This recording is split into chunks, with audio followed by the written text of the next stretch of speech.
উল্কাপাতের ঘটনায় চাঞ্চল্য ছড়ালো একরা এলাকায়। পরে শেষমেশ জানা গেল গোটা ঘটনাটা উল্কাপাতের ঘটনা নয়। জানা যায় এলাকা লাগোয়া থাকা গ্রেট ইস্টার্ন নামে এক রোলিং মিল কারখানায় আরপিএম মোটরসের হুইল খুলে গিয়ে ওই রোলিং মিলের চাল ফুটো করে জামুরিয়ার 3টি পৃথক স্থানে সেই মোটর ছিটকে পড়ে ঘটে যায় ভয়াবহ ঘটনা। এই ঘটনায় গুরুতরভাবে আহত হয় বাউড়িপাড়ার অমর বাদ্যকর নামে এক ব্যক্তি ও তার 18 বছরের একটি মেয়ে ঝুলন বাদ্যকর। इतना अंदर गया है, थोड़ा हिल नहीं रहा है।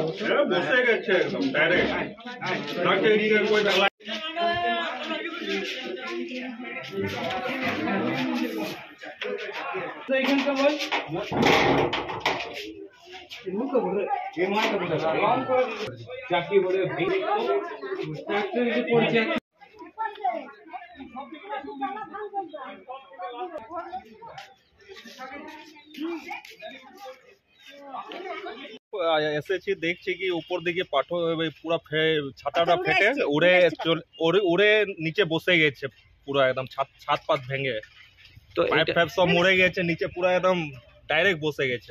এটা আপনার কি মনে হচ্ছে যে এটা কোনো মানে কোথা থেকে এলো বা কি জিনিস এলো? ইনকোয়ারি করবে, তারপরে তো বোঝা যাবে। আপনাদের কি অনুমান, প্রাথমিক কি অনুমান? উপর দিকে এসেছে, সামনে আছে সব।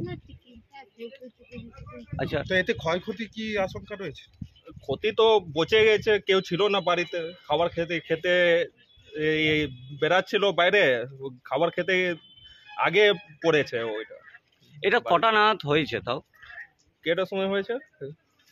আমি এখন একটু পরে আসলাম তো দেখছি নিচে পাথরটা বসে আছে পুরো একদম নিচে। কি নাম আপনার? মনীষ সিং। কোন জায়গা এটা? জাদুডাঙ্গা।